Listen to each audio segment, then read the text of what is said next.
Hi, this is Lori. And I'm Justin. We are the founders of OK-3D. We're located in Kelowna, British Columbia. And these are our machines. So over here we have Formlabs Fuse 1 Plus. This is an industrial grade SLS 3D printer. And how this works is it uses a powdered material, which then sinters or hardens the material via a 30-watt laser. And behind me is the post-processing machine. It's a Fuse Sift. And what this is used for is for post-processing the parts that come out of the Fuse 1.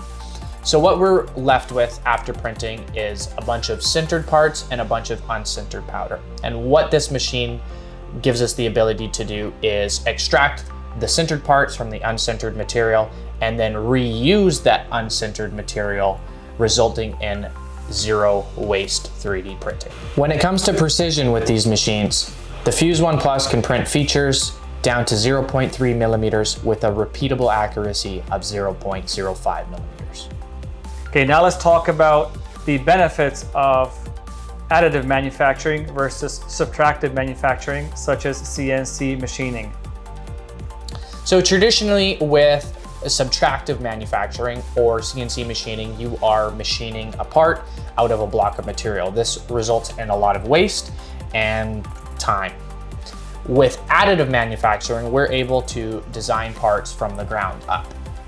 This gives us the ability to design abstract parts, which cannot traditionally be manufactured via CNC machining, and also gives us the ability to design parts with very fine, high detail features. So we have a couple different parts here. Now these are two different kinds of parts we got here. What we have over here is this is an auxiliary light mount for a KTM 890, and these are MSR fuel holders. Now these parts were designed and printed with the intent to use this as a 3D printed part. This is the final part. This is end use application right now.